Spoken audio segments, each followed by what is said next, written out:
सितंबर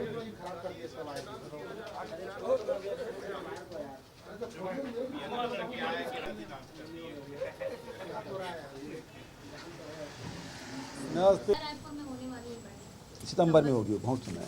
कुछ संकेत दे दीजिए कल क्या क्या घोषणा करने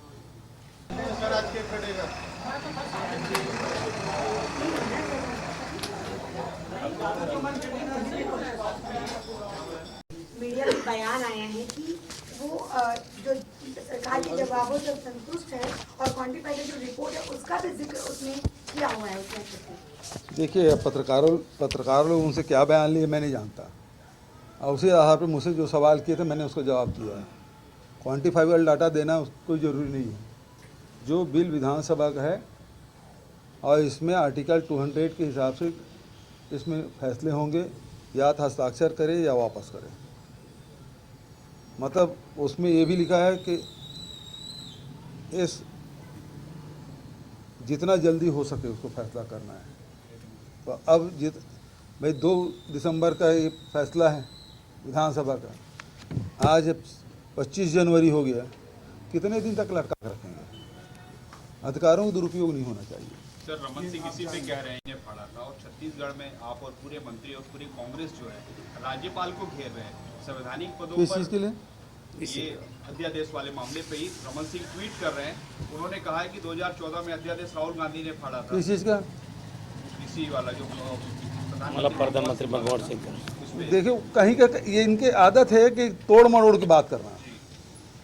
ये हमेशा तोड़ मरोड़ की बात करते हैं। वो कोई और बिल है, ये कुछ और बिल है, ये विधानसभा पारित बिल है या आरक्षण है, देश में लागू है, इनको हस्ताक्षर करने में क्यों तकलीफ हो रही है? जब आप कर्नाटक में कर सकते हैं, यहाँ क्यों नहीं कर सकते? कर्नाटक के राज्यपाल के अलग दायित्व है और यहाँ के राज्यपाल के अलग दायित्व है, क्योंकि वहाँ भारतीय जनता पार्टी सरकार है।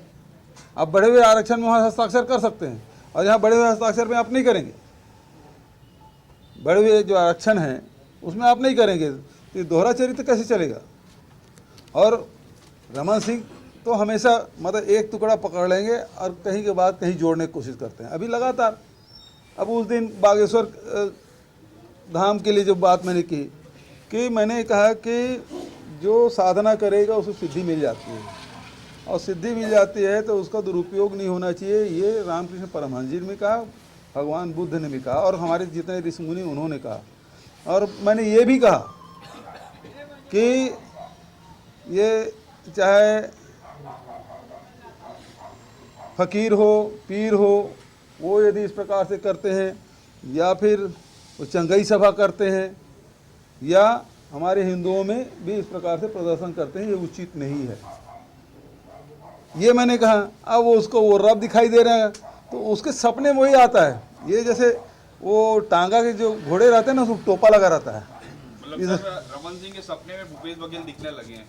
बिल्कुल 24 घंटे, उसके अलावा कोई काम नहीं है। उसके बाद एक अच्छा काम अभी हुआ है कि नड्डा जी नहीं है तो वो भारतीय जनता पार्टी के राष्ट्रीय कार्यालय में झंडा फहराने पहली बार उनको कोई दायित्व मिला है। मैं उनको शुभकामना देता हूँ, इसी प्रकार से वो काम मिलते रहे। ये 30 तारीख को राहुल गांधी जी मैसेज दे रहे हैं। अब वो देखिए, उसको हम लोग को गांव-गांव, घर-घर, मोहल्ले-मोहल्ले पहुंचाना है।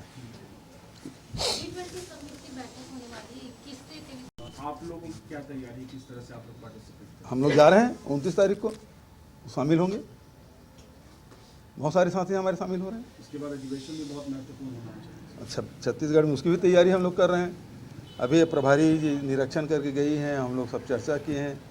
एक बार बैठक हो चुकी है। कमेटियां किस प्रकार से होगी उसके बारे में हमारे प्रभारी रविंद्र चौबे जी, मोहन मरकाम जी, राम गोपाल अग्रवाल जी, सब लोग बैठे थे, और उसमें सब बैठ के सब, और पीसीसी के सब पदाधिकारी बैठे थे। तो अभी प्रारंभिक जो तैयारी है वो शुरू हो चुकी है। कल से हाथ जोड़ो यात्रा भी शुरू हो रही है। कल हम वो कितना बहुत करते हैं भाई। तो देखिए, यूपी में नकल करना पाप है बचपन से।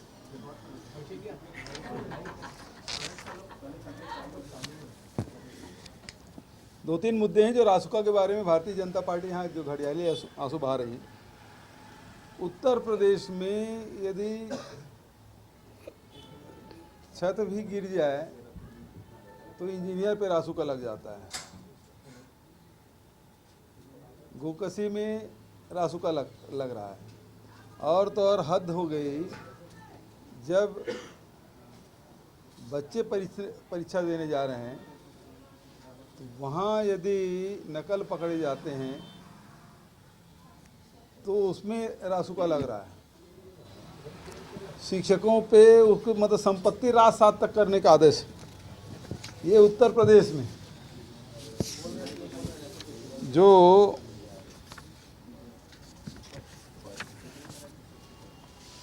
मोदी और शाह जी के बाद सबसे बड़े नेता योगी आदित्यनाथ,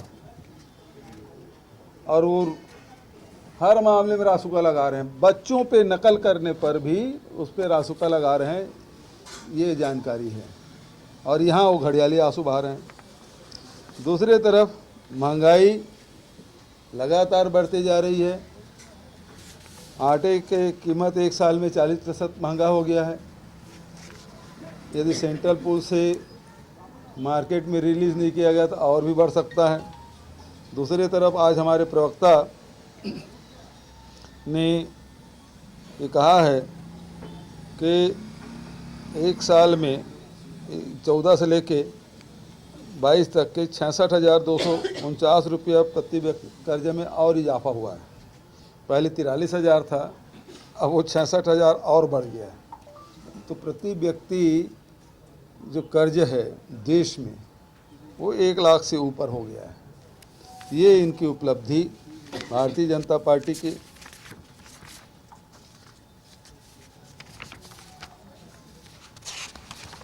आरक्षण के मामले में भारतीय जनता पार्टी की दोहरा चरित्र उजागर हो गया।